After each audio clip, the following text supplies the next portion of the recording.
নাম সূরা মুমিন আয়াত নাম্বার 9 আল্লাহ রাব্বুল আলামিন কি কয় আল্লাযীনা হুম আলা সালাওয়াতিহিম মুহাফিজুন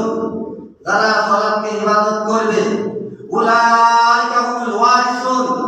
তারাই হবে অধিকারী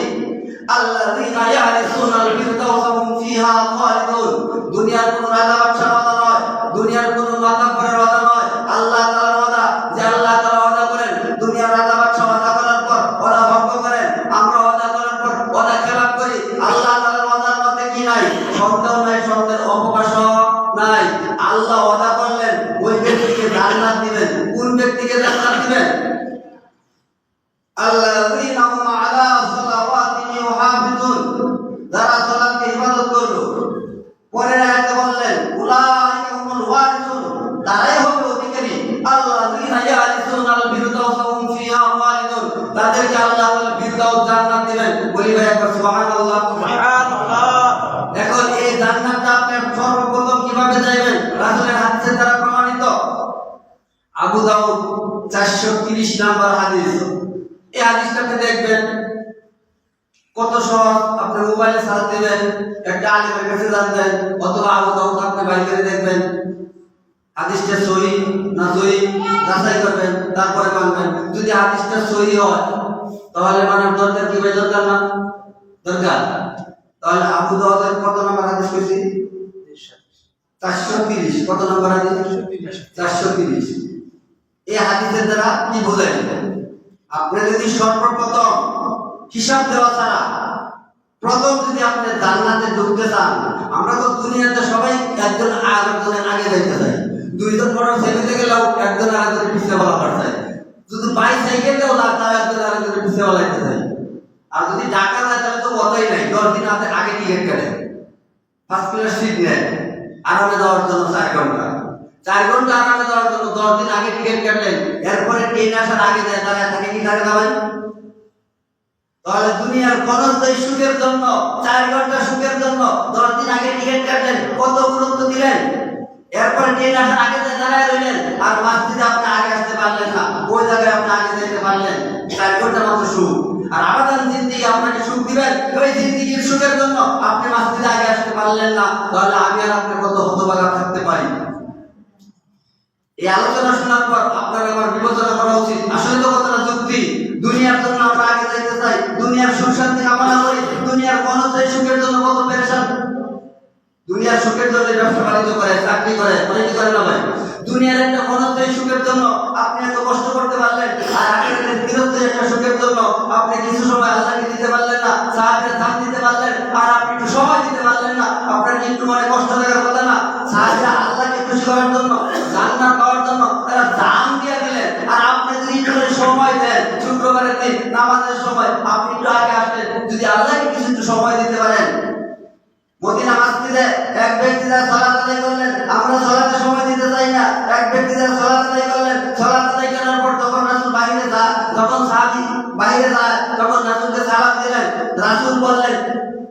সহিহ বুখারীর 757 নম্বর হাদিস ইরজি ফাসাল্লি ফাইন্নাকা লাম তুসাল্লি তুমি নামাজ পড়োই নাই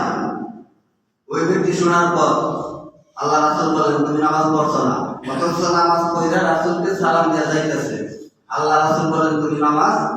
পড়োই নাই ওই ব্যক্তি এসে সালাত আবার আদায় করলেন আমি বলি আপনি মানতেন না কি বলবো এটা আবার এসে সালাত আদায় করলেন কয়বার বলেন তো দেখি কয়বার ভাই তিনবার ওই ব্যক্তি সালাত আদায় করলেন রাসূল বলেন ইরজি ফাসাল্লি ফাইন্নাকা লাম তুসাল্লি তুমি সালাত পড়োই নাই এরকম করে তিনবার সালাত আদায় করার পর বললেন ইয়া রাসূলুল্লাহ এসে ভালো করে আমি পারি না আপনি আমাকে একটু শিক্ষা দেন যদি আপনি বলি ভাই আপনার রুকু হয় না আপনার সাজদা হয় না আপনার রুকু হয় না আপনার সূরা কেরাত হয় না যে ব্যক্তি সূরা কেরাত শুদ্ধ করে পড়ে ওই ব্যক্তির সাথে আল্লাহ তাআলা বলেন রাসূলের হাদিসে প্রমাণ ওই ব্যক্তির সাথে ফেরেশতা থাকে বলি সুবহানাল্লাহ সুবহানাল্লাহ কিন্তু আমরা সূরা কেরাত শুদ্ধ করতে চাই না আমরা আমাদের জীবনে স্কুলে লেখাপড়া করার জন্য 25 বছর সময় পাই কিন্তু আমরা কয়জন 2-3 বছর কোরআন পড়তে লাগে কয়জন আমরা এরকম 2-3 বছর সময় দেই আরবি পড়ার জন্য সময় দিতে চাই না আমাদের ছেলে মেয়েদেরকে বক্তব্য দিতে চাই না আমরা স্কুলে দিতে চাই নিজেরা নিয়ে যাই আবার নিয়ে আসি কিন্তু বক্তব্যের খবর রাখি না তাহলে এখানে বললেন সালাত যদি তুমি ইবাদত করো কি কি প্রয়োজন এই ব্যাপারে কিছু আলোচনা করব। সালাত কিভাবে ইবাদত হয়, সালাত কিভাবে ইবাদত হয়, আর সালাত ইবাদত হইলে আপনি সবার আগে জান্নাতে যাইতে পারবেন, কোনো হিসাব দেওয়া লাগবে না। মুস্তাদ আহমদ 18372 নম্বর হাদিস, মান হাফাযা আলা সালাওয়াতিল খামস আলা উজুহিন্না ওয়া রুকুইহিন্না ওয়া সুজুদিহিন্না ওয়া মাওয়াকিদিহিন্না ওয়া যাবাতাহুল জান্নাহ। হাদিসের নাম্বার সহ বলি, আপনারা ভিডিও করছেন, ওই ভিডিওর মধ্যে দেখবেন, দেখার পরে মিলাইবেন, যদি থাকে তাহলে মানবেন, যদি না থাকে তাহলে মানার দরকার নাই। হাদিসের নাম্বার বললাম, দুই জায়গা থেকে দুইটা হাদিস বলছি। আবু দাউদের 430 নম্বর হাদিস আর মুস্তাদ আহমদ 18372 নম্বর হাদিস। এই দুইটা হাদিস যদি আপনি আজকে নিয়ে যেতে পারেন তাহলে মনে করেন আপনি আগে জান্নাতে গেলেন, বলি সুবহানাল্লাহ। এই দুইটা হাদিস আর কোরআনের 3টা আয়াত বললাম। সূরা মুমিন আয়াত 9, আল্লাহ তাআলা কি কয়, আল্লাযীনা হুম আলা সালাওয়াতিহিম ইউহাফিজুন, যারা সালাতকে ইবাদত করিবে আল্লাহ ওয়াদা করলেন উলাইকা হুমুল ওয়ারিসুন, তারাই হবে অধিকারী। আল্লাহ ওয়াদা করলেন তাদেরকে জান্নাত দিবেন। আল্লাহ জান্নাত কোনটা দিবেন, আল্লাযীনা হুম আলা সালাওয়াতিহিম ইউহাফিজুন উলাইকা হুমুল ওয়ারিসুন আল্লাযীনা ইয়ারিসুনাল ফিরদাউসা হুম ফিহা খালিদুন, তাদেরকে আল্লাহ ফিরদাউস জান্নাত দিবেন। ভাই বলি সুবহানাল্লাহ। তাহলে হাদিসের দ্বারা আপনি কিভাবে সালাত ইবাদত করবেন হাদিসের দ্বারা রাসূল বুঝায় দিলেন। قال الله تعالى আবু দাউদ 430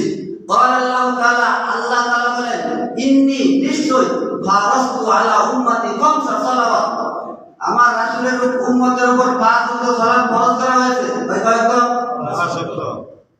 প্রথম কিন্তু 50 ওয়াক্ত আল্লাহ তাআলা দিয়েছেন, পরে শেষে কয় ওয়াক্ত আছে? যদি কোনো মানুষ 5 ওয়াক্ত সালাত ঠিক ভাবে আদায় করে, আল্লাহ তাআলা 5 ওয়াক্ত সালাত ঠিক মতে আদায় করার বদলে একে যদি 10 হয়, 5 এ কয় হয়? 50। খামসিনা আল-সানাতিন, আল্লাহ রাসূল বলেন যদি কোনো মানুষ 5 ওয়াক্ত সালাত এক ইমামের সহিত আদায় করে, ওই ব্যক্তিকে আল্লাহ তাআলা 50 ওয়াক্ত সালাতের সওয়াব দিবেন। বলি সুবহানাল্লাহ। কিভাবে আদায় করবেন, ইবাদত কিভাবে করবেন, ইবাদত করার ব্যাপারে হাদিসের দ্বারা বুঝাইলেন। قال الله تعالى, আল্লাহ তাআলা বলেন, ইন্নী নিশ্চয় ফারাদতু আলা উম্মতি খামসা সালাওয়াত, রাসূলের উম্মতের উপর 5 ওয়াক্ত সালাত ফরজ করা হয়েছে। ওয়া আশিদতু ইনদি আহাদা আন্নাহু মান জাআ ইউহাফিজু আলাইহিন্না লিওয়াক্তিহিন্না আদখালতুহুল জান্নাহ ওয়া মান লাম ইউহাফিজু আলাইহিন্না ফালা আহাদা লাহু ইনদি। এখানে বললেন একদল লোকের আল্লাহ তাআলা জান্নাত দিবেন ওয়াদা করলেন, আরেকদল লোক সালাত আদায় করবেন তার ব্যাপারে আল্লাহ ওয়াদা করলেন না। এই হাদিসের দ্বারাই দুই ব্যক্তির সালাতের কথা বুঝাইলেন। প্রথম ব্যক্তির কথা বললেন, তাকে আল্লাহ ওয়াদা করলেন জান্নাত দিবেন। আরেক ব্যক্তি সালাত আদায় করছে, তাকে আল্লাহ ওয়াদা করেন না জান্নাত দিবেন। তাহলে আমাদের কোনটা করা উচিত, যেটা ওয়াদা করছে এটা করা উচিত না? এই হাদিসের দ্বারা দুইটা সালাতের কথা বলেছে। হাদিসের দ্বারা কিভাবে বুঝাইলেন দুইটা সালাত? যে ব্যক্তি আমরা ওই ট্রেন ধরার অপেক্ষায় যেরকম দাঁড়ায় থাকি প্ল্যাটফর্মে, দাঁড়ায় থাকি কি থাকি না ভাই, 500 টাকা 800 টাকা একটা টিকিট কাটছে, ট্রেন আসার আগে জামালপুর ট্রেন বিয়ারপুর মানুষ দাঁড়ায় আছে। ওই যাত্রী ট্রেনের অপেক্ষা যেভাবে করে, যেভাবে ট্রেন ধরার জন্য গুরুত্ব দেয়, ওই ব্যক্তি যদি সালাতের এরকম গুরুত্ব দেয়, ওয়াক্ত আসার আগে মসজিদে আয়েশা বসে থাকে, আল্লাহ তাআলা ওই ব্যক্তিকে জান্নাত দেওয়ার জন্য অপেক্ষা করে। বলি সুবহানাল্লাহ।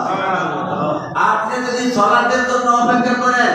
আপনি যদি সালাতের টাইমের জন্য অপেক্ষা করেন, আল্লাহ রাসূল একদিন মসজিদে গেলেন, যায় দেখেন 7 জন ব্যক্তি মসজিদে বসা, নামাজের সময় হয় নাই।